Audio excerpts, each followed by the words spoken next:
Think I go down to Venice Beach,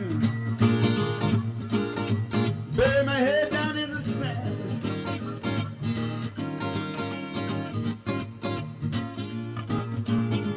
Think I go down to Venice Beach, bury my head down in the sand.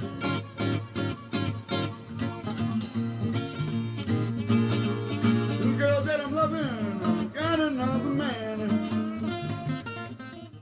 I have a problem with the fact that the opposition is very vague. So now I heard that there are specific parking lots that it's not going to be the proposition itself. So tomorrow morning, after the proposition, that can be changed.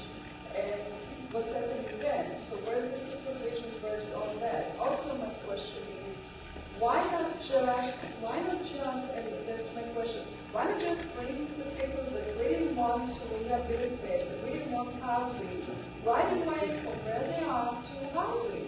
Why don't we just interview them, see who qualifies for it? We have 50 stats and all that.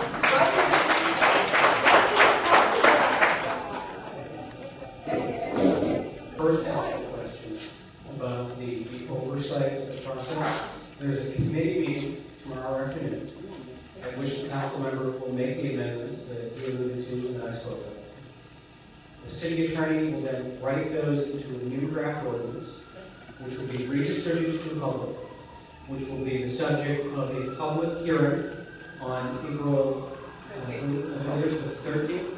It's on the letter from the council member, 2 weeks after tomorrow. And then that then will be approved then, and it will go to the city council most likely the following week. So you have plenty of opportunities to watch this like a hawk through 3 more public hearings. Just remember that housing is government subsidized housing. This is not just open up your door and come on in. So it takes time to get to this process. Typically between 45 and 90 days. So it's not as simple as simply saying, here's your voucher, come on, let's go tomorrow. Okay. The first question I have is that I applaud housing for homeless. I think that's awesome. I think we all support that. The problem isn't always the availability of housing. It's the underlying problems that resulted in people becoming homeless to begin with. I didn't hear the program that would address the drug and alcohol issues and the underlying mental illness that not all, but many of these people have. So I would like someone to answer the question, how is that being addressed? You can't just simply say, well, we're in a trailer today and we'll find you a house tomorrow. The goal first is obviously, when we take all the information from the client that we're trying to help, we have within our grasp, our agency, a number of agencies that work with us that are within our own department's impact that address drug and alcohol abuse, that get folks linked to services, whether it be they have an illness, physical illness, or some level of mental illness that they're willing or allowing us to help them get into. It would be foolish for us to just assume that we can just walk up to a person with a voucher and say they're going into an apartment tomorrow morning. We realize more than anyone, because of the 1,300 contacts that we have throughout a month, the folks that we encounter on the streets, that the process for us is one that requires a lot of dedication, a lot of persistence, being able to go back to a person who may not necessarily accept us right away, but try day after day, hour after hour, so that when the person says, I'm willing to try the process, we have these resources at our fingertips so that we can begin linking them to not just, like I said, housing, but all the other different issues that we know the folks that we have been working with have encountered that have possibly led them to the situation. Say that we're very encouraged about where this has all come to, and that with the Councilman's proposed amendments to the draft of 8511, we support the ordinance with one exception. We believe that it is not a good idea to have the 50-foot setback because we think it becomes a potential dangerous precedent in the future. Actually, your 2 lots are much more than 50 feet away from the existing residence, and so we would either remove the 50 feet or go measure what it actually is, and it's close to 150 or 200, and we encourage you to do one of those 2 things. Again, this is all very positive. A lot of questions and all you've heard, but the one thing is anybody considering a sunset clause in this? A sunset clause in three aspects, really: the ordinance, since it isn't part of the program, and then a sunset on people's participation in the program if they're not performing to try to get to actual housing. They're coming into a lot because they know that we're lining up permanent housing for them. So this isn't just simply grabbing anyone and saying, hey, you want to have a free parking space, you want to park here. So we do know that they're motivated to be in the program because at the end of the program is free housing. Now the question is, well, what happens if they stop working the program or something like that? Obviously, you're holding up a parking space for somebody who is trying to get on that path to housing. So we would probably strongly discourage them to stay in that parking lot because it's not working. Okay. Captain Peters for the LAPD as well as the city. Is there energy, are vouchers going to be available for the vehicleless homeless? My sense if the LAPD could speak to the number of calls that they're getting, complaints from the residents of Venice regarding homeless in their community, are most of them about people who are living in their vehicles, or are they about people who are living outside of vehicles as homeless individuals? And is the city going to be also directing resources to provide assistance? I just want to make sure that I understand the question. You're asking, are the majority of the calls that we get regarding people that are homeless? When you're responding to calls about people that are homeless, are the majority of those calls about people that are living in their cars or vehicles, or people that are not living in vehicles? We don't necessarily get calls specific that somebody is homeless. We do get complaints of all kinds. They include people that are residing in their RVs or their vehicles that may be blocking the front of a residence or something like that, or some sort of complaint. But generally, the calls that we respond to are crimes in progress, and that's where we usually end up.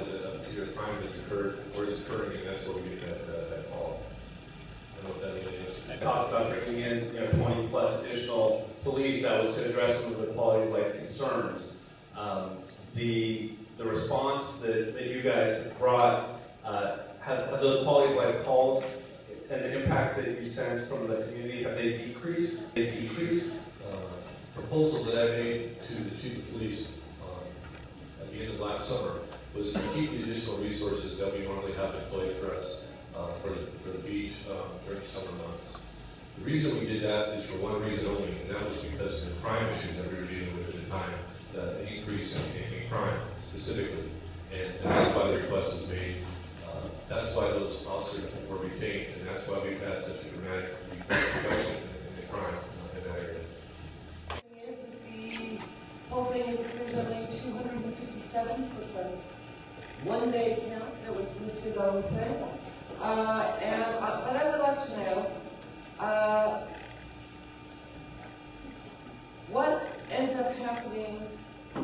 It's like, the thing is, what makes your program and this whole thing different than wearing a bracelet around your ankle, having home jail? I would really like to know that, because from my understanding what happens is that on the time when people are not in the law, they have a big sticker that states that they're part of the program, and call this number in case you have any problems with this at all. And I know that there are enough people, and that in Venice, that if you end up coming back in Venice, that they would end up having a problem with it. My other question is, for those of us who are poor, how are we supposed to afford dog food and gas money to go back and forth between this crap? Okay. Your time's up, and then who wants to answer that? To answer the first part of your question, it's not our agency's intent to label or to tag anybody or to have the system, having carry some symbol that we're going to have them following around by the city so that everybody knows that we have a big mark on it. Our goal is to simply house folks. Our goal is to simply take care of the needs that they have to address the issues that cause the homelessness in the first place. in order to keep them in housing. And to not only place them in housing, but to ensure that they are able to stay, that all the resources and tools that they will need to stay in housing are available for them, so that they can stay. The follow-up, I just wanted to follow up. I forgot the second part, the second question. Oh, so let me just answer that. I have not seen anything that provides gas or food or anything like that for the clients within the structure. But what I can say is, how is someone who lives on $200 a month, and I end up buying dog food and I buy gasoline? I will not be able to afford the gas. No, but I'm saying my Bonin has it. That's where I can answer that. Ian, could you please stop me? I just want to say, my staff, including myself, in the vehicles that we're in, just so that everyone's aware of this, during the process, we transport the clients to all their appointments. We ourselves, in the van, transport the folks to the Social Security, to the doctor, to the housing locator, to the apartment to look at the site ourselves. If during that process we see that the person that we're helping needs to eat lunch or needs to have something provided for their pet that they're taking care of, our outreach team makes it a habit, and has been making it a habit for over 12 years for every person that we encounter, that they get provided with all the resources they need throughout the process so that we can help them get out. My comments are pretty much to my comment.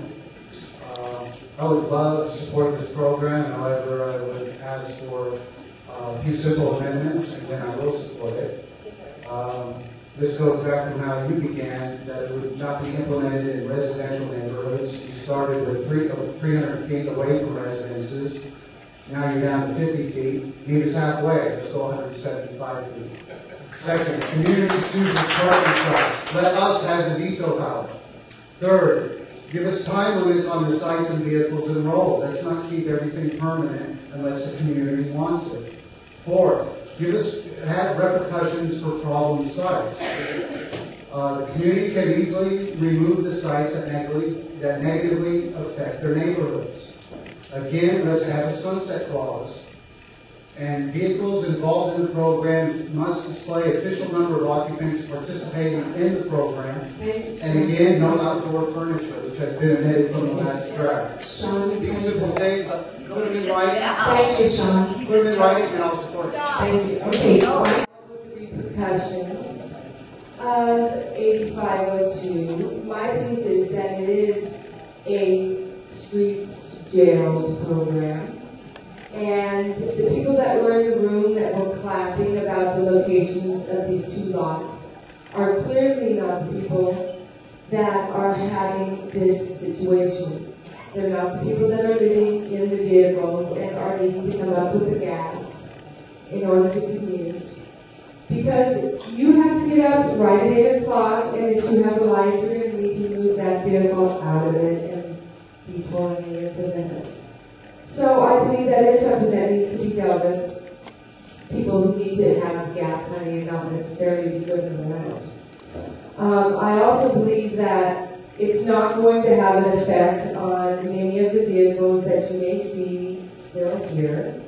Those vehicles perhaps are not are vehicles not being used by people for residences and may be needing to park on the streets and may not be moved. So you may just be disappointed. Thank you, Desiree.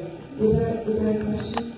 No, I don't think so. Okay. David Ewing, followed by Jim Smith, followed by David Bush, followed by Darrell Fink.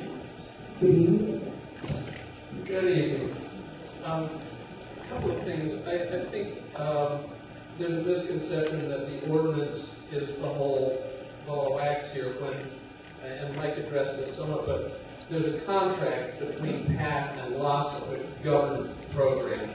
And so the details are in that, not in the ordinance.